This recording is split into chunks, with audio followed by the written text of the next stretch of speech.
Hey guys, it's TR from Gluten Free Crumbly, and welcome back to my kitchen for another Food Tip Wednesday. Now, if you haven't seen one of my Food Tip Wednesdays before, it's a segment that I like to have on Wednesdays, obviously. It's not like I call it Food Tip Wednesday and have it on like a freaking Thursday. It's a segment where I help you save some money in the kitchen and also enhance your overall food lifestyle, while seemingly mime how to DJ. I need to learn how to use my hands. So today's focus is seasonal foods. Now if you go over to my blog, you'll see that this week is filled with pumpkin. We've got pumpkin food on Monday, Tuesday, Thursday, and Friday, and today on Wednesday we have some general pumpkin inspired Food Tip Wednesday. You can pretty much any time of the year go to the store and buy canned pumpkin.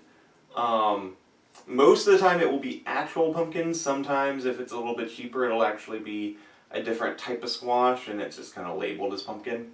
But in the fall, pumpkins are seasonal. That is when they are at their peak. So if you really want to, one, save a little bit of money, but also enhance the overall flavor of the food by using fresh ingredients, then here's some tips on how to do so. We're going to take a small pie pumpkin, and you can normally find these in the store where all the other vegetables and fruits are. Sometimes they'll have them out on the front display in the fall because pretty much it's one of their focus foods. I normally like getting the small pie pumpkins because they have a little bit of a sweeter flesh on the inside and it's not as tough to work with. So what I'm going to do is I'm going to go ahead and carve up 2 of these, and we are going to harvest both the seeds and the fruit from the inside. The key thing when you're handling pumpkins like any other type of food is safety. What I'm going to do is I'm going to, spin my pumpkin around because I'm totally distracted. One thing I like to do when I'm cutting up a pumpkin is I like to hold it by the stem because it's, 1, kind of like a handle, and 2, it keeps my hand completely out of the way so that if, I need to put that down. It keeps my hand completely out of the way so that if my knife slips, I have a lesser risk of cutting my hand.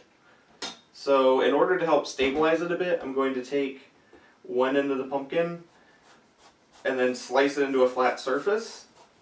And why am I doing that, you may ask? Well, now I not only have a pumpkin that isn't going to roll around as easily, but I have a pumpkin that I can kind of just hold on a handle. So I'm going to go ahead and slice off the top of the pumpkin.